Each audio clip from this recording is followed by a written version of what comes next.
Honnêtement, j'ai trouvé que c'était très facile pour Manchester City, peu importe le poste.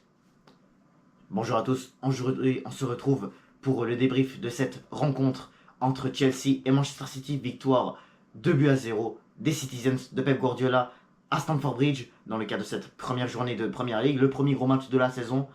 Et ça s'est fini voilà sur le score de 2-0 comme je me l'attendais au final. J'avais dit le score de 2-1. Je me suis dit que Chelsea allait peut-être claquer un but et surprendre City. Mais ils l'ont pas fait, voilà, ils n'ont même pas été capables de faire ça. Ils ont mis un but hors jeu, mais en tout cas, on va en parler de tout ça. Juste avant de commencer, n'hésitez pas à vous abonner, liker, commenter, et ça va faire vraiment plaisir de vous avoir dans mes vidéos. Pour commencer, je vais commencer à parler de la chose qui m'a fait le plus rire dans ce match-là. Et je sais pas si vous avez vu, mais après l'Euro, au moment où est-ce qu'ils étaient en train de célébrer, l'ailier gauche, pardon, l'ailier droit, pardon, excusez-moi, Cucurella, il s'est mis là en train de chanter Coucou, elle est là, je sais pas, là, bref, je parle pas espagnol, mais bref, dans cette chanson-là, ça parlait de Haaland. Et là, comme vous avez vu comment Haaland s'est fait. Enfin, Cucurella s'est fait clairement détruire par Haaland.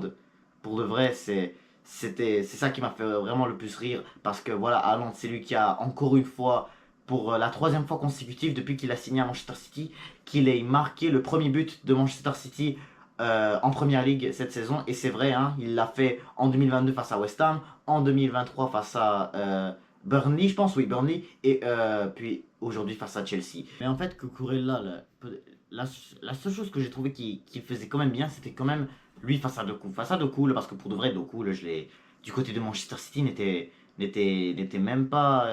Je trouvais même pas que c'était un très bon joueur aujourd'hui, là, mais d'un côté, t'as Cucurella qui arrive quand même à l'empêcher de passer pour voilà, essayer de centrer, mais au final, Doku, on le connaît bien Doku, hein, des fois, et que ce soit avec la Belgique, que ce soit avec City, on l'a vu beaucoup. C'est un joueur qui dribble, qui fait des contre-attaques, mais que au final, ce qu'il essaie de faire ne marche presque pas. Ensuite, tu as un Jérémy Doku qui a été quand même moitié-moitié, je dirais, parce que d'un côté, il arrivait, là, il faisait des dribbles, des fois c'était compliqué, mais les centres, par contre, il a été capable de le faire. C'est lui qui donne l'assist au premier but de Erling Haaland.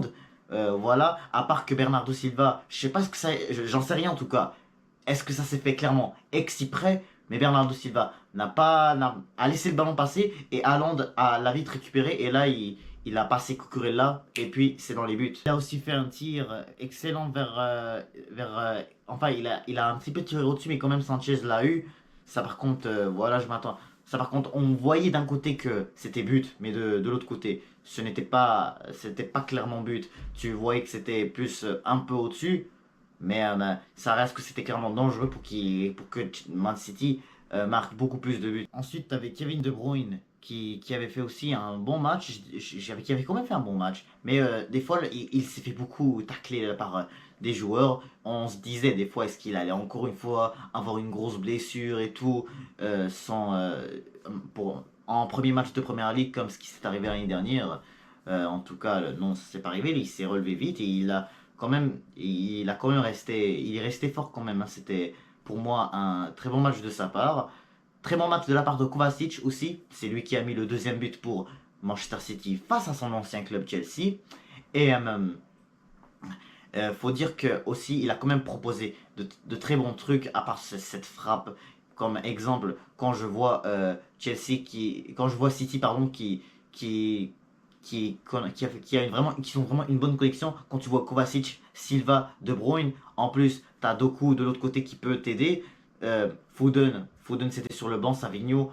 Franchement, là, on voit bien que City était beaucoup plus organisé dans dans leur tactique, dans leur place. Parce que Chelsea, je vois un Caicedo qui a les trois à l'avant. Enzo, pareil. Je vois Enzo qui des fois allait ailleurs pour juste essayer de bloquer Haaland. Et juste pour essayer de bloquer Haaland. Mais en même temps, tu avais un Enzo Fernandez qui n'était vraiment pas de l'autre côté, du côté de Chelsea. Tu n'avais pas un Enzo Fernandez qui était qui était vraiment décisif comme on le voyait certaines fois la saison dernière. Tu avais Enzo Fernandez qui mettait des buts de malade, des coups francs de malade. Tu avais Enzo Fernandez t'avais aussi Enzo Fernandez qui tirait les pénalties. Donc d'un autre côté, on voyait pas du tout ça aujourd'hui de sa part. Donc pour moi, je dis que Chelsea a vraiment été horrible. Tu avais aussi du côté de Chelsea, tu avais Palmer. Palmer, je sais pas, il était où aujourd'hui? Palmer, je sais pas, je trouve ça vraiment ridicule parce que Chelsea, qui, je sais pas, ils disent on a vraiment besoin de Palmer, c'est lui qui va vraiment nous empêcher de. C'est lui qui va nous permettre je sais pas, de nous faire gagner et tout. J'entends des gens qui disent si. Je me souviens là, quand Arsenal avait battu Chelsea 5-0, on disait non, Palmer, s'il il aurait dû jouer, on aurait dû battre Arsenal. Et ben alors, il est là, vous avez pas battu City, hein. Mais bref. Dans tous les cas, on voit que Cole Palmer n'était vraiment pas là parce que aussi l'équipe n'était. Parce que aussi l'avant-centre, en tout cas, l'attaque n'était vraiment pas là non plus quand je. Mais d'un côté, Cole Palmer a essayé vraiment de faire des centres, mais vraiment aucun qui fonctionnait. Ensuite, tu avais aussi Akanji que moi j'ai trouvé qu'il avait fait un match moitié-moitié, parce que moi là en même temps, je trouve pas qu'Akanji a fait un match exceptionnel en même temps, même si qu'au final, il a bien défendu avec Rico Lewis, mais d'un autre côté aussi, je le trouvais qu'il faisait un peu trop de fautes, ce qui fait que voilà, ça aurait pu être très grave. Le seul qui a, en tout cas, le seul qui a un carton du côté de Manchester City, il s'agit de Erling Haaland. Mais pour moi, je trouve que Akanji était le joueur qui a peut-être le moins bien défendu parce que moi, je trouvais que Gvardiol, Ruben Diaz, ça allait bien. Akanji, c'était pas mauvais non plus. Hein. Je dis pas que non. Je dis pas qu'Akanji aussi, c'était mauvais, mais c'était pas exceptionnel. Lewis, c'était bien aussi, hein, parce que quand même il était placé milieu de terrain, mais il reculait plus vers le défensif. Même, mais c'était vraiment, mais à Kanji là, je dirais une performance moyenne. Mais du côté de Chelsea aussi, je trouve que Neto a fait quand même un très bonne entrée, hein, quand tu vois qu'il a rentré et il a quand même essayé de proposer les dernières opportunités pour que Chelsea puisse mettre l'égalisation en deuxième mi-temps. Moi, je trouvais que c'était vraiment pas ça. Moi, je trouvais que le meilleur moi, je trouve que le meilleur joueur offensivement, là, je trouve vraiment que c'était Pedro Neto. Palmer, vraiment, comme je vous dis, je l'ai vraiment pas vu beaucoup. Même chose de l'autre côté, même chose de l'autre côté, là, comment ça s'appelle? Enzo, je l'ai pas vu non plus, tout comme Nkunku, hein. Enfin, non, Nkunku, j'ai trouvé quand même qu'il était bon, hein. Je trouvais que c'était aussi, je trouvais que c'était un joueur un peu moitié-moitié. Lui, je le trouvais moyen dans l'attaque, mais c'est pas comme Jackson et Enzo, hein, mais Nkunku, ça reste, c'était pas exceptionnel, mais c'était mieux en tout cas. Mais là maintenant, on peut enfin parler de Savigno. Alors oui, Savigno, c'était pour moi un joueur qui a quand même très bien proposé parce que d'un côté, tu avais Foden sur le banc, mais après que Foden a rentré, il a comme je l'ai pas vraiment vu en deuxième mi-temps comparé à Savigno. Moi, je trouvais comment en tout cas que Savigno a fait un meilleur match que Foden. Mais Savigno là, il a vraiment fait des dribbles et je vous dis que en voyant ces dribbles là, Malo Gusto s'est fait vraiment manger par Savigno. Parce que Malo Gusto, d'un côté, je le trouvais quand même qui était bien, mais en tout cas offensivement. Défensivement, là, il était catastrophique. C'est quand tu vois Savigno là, qui récupère le ballon, mais que là, vraiment, il le trompe en essayant de lui donner le ballon, mais au final, vite, il court avec.